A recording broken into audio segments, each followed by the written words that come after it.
Alright, Sicha Chaf Halef.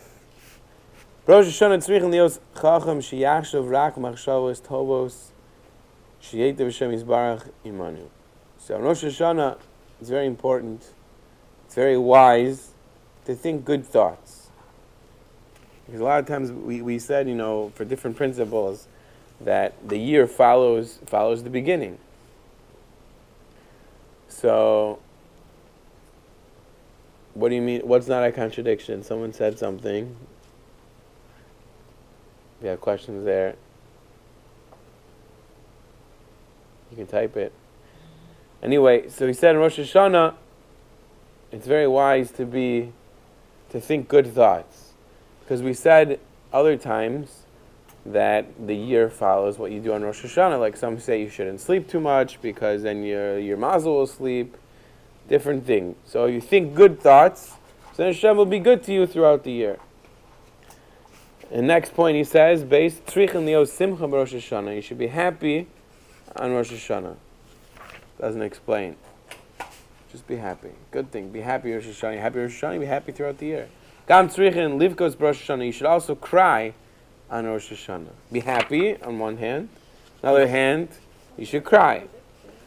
So let's see what he said. I have a note here. Ein Le'el, and I guess in Sicha Zayin talks about crying. But again, the crying is not just walking on crying all day Rosh Hashanah. It's during davening. He said that he would cry a lot during Tfilos and Rosh Hashanah, even though it was Yom Tov, all the more so on Yom Kippur. He would say, Misha ein bechia naflus olav miyamim elohu harash ein nishmaso haguna v'shlema. He said that someone who doesn't cry on these days, his neshama is not proper and complete. Haram noflim olav bechia rabba me'elu b'yamim helu b'tfilasu hu harash nidon ba'osar shalom. Person is crying because of the din. Here he says the crying, and the Kutim HaRan and Kuf Ayin Hey, he says like this: Iker Mailas Bechia, the great level of the Bechia of the crying, it's because of the Simcha and the Chedva, the happiness and the joyness, and even Charata Tov Me'ot Shediyah Machma Simcha, and even the regret should be Simcha. So the crying, it's not a crying of sadness, but it's a crying of happiness. Right? I mean, Rosh Hashiva has said that, but really Rosh Hashanah is a tova for us. That we have once a year, we're judged, but it gets us to repent, and Yom Kippur is really the biggest tova to clear our slate.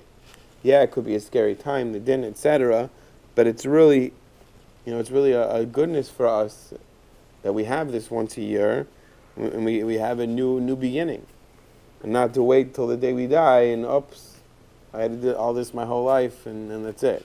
So it's really tova for us. Actually, it says here, the Bechia crying is Rashi Tevas Besimcha Yagilun Kol Yom. So it's a crying, but it's from a crying of happiness. People grow up. Rosh Hashanah is very sad, scary and din and all this. It's not supposed to be that way. We're coronating Hashem as king. It's supposed to be a happy time, but it's also a time of awe. Hashem is revealing Himself in Elul, Anila Dodiva Dodi. Hashem's Malchus is being revealed. So if we really tap into that, then there's an honest, an awareness, wow, amazing. So it's like a high level of happiness.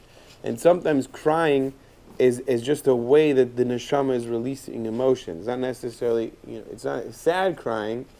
It's just sometimes you don't know what to experience, and just tears come out. So I think they're just talking about here. It's a crying, but not a crying of sadness. It's a crying of an expression of the happiness. It's so happy you just don't know how to express. It just comes out. It's a language of the soul. So no, it's a long day, 2 days. Okay, different times, different emotions. But we're saying here is a crying is a crying from Simcha. Okay, Rosh Hashanah b'Yom Rishon tzrichen lema'at b'dibur me'od me'od. So Rosh Hashanah on the first day, he says you should minimize your words very much. And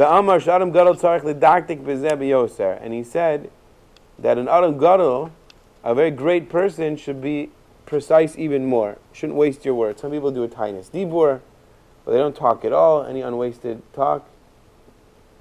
Ve'alkein hu einu omer b'yom rishon afilu payit. So therefore, he wouldn't speak at all. I think we're talking about, I don't know if we're talking about the Adam Gadol or we're talking about Rebbe Nachman, but on the first day, not to speak even the payit, that in in davening, there's a lot of extra songs, extra piyutim in the back of the siddur that make davening twice as long, sometimes 3 times as long. A lot of extra things. And if you have a chazan who likes to hear himself sing, it goes even longer. But anyway, so he's saying even that is somewhat wasted dibur, I guess. Rak Mashi Yasid Rebbe Eliezer Clear, only the piyutim from Eliezer Clear. So he was one of the famous paitin, a big tzaddik, and those ones, I guess, were the ones that is not wasting your words. Aval shar paitim eino omer machmash adam gadol tzarich l'daktik as biosa. But the rest of them he wouldn't say. I think it's talking about Rebbe Nachman. About the rest of them he wouldn't say.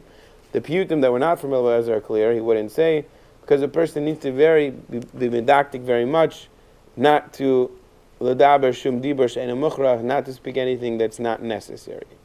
So that was Rebbe Nachman on his level, and that's the Gedolim, because they're going to daven and they're going to learn and do nothing else.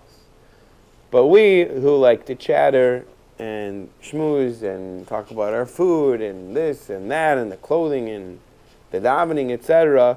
So for us, then it is better to lengthen in our piyutim, because it's better that we say these piyutim that are not from Rebbe Eliezer Clear than to be schmoozing about other things.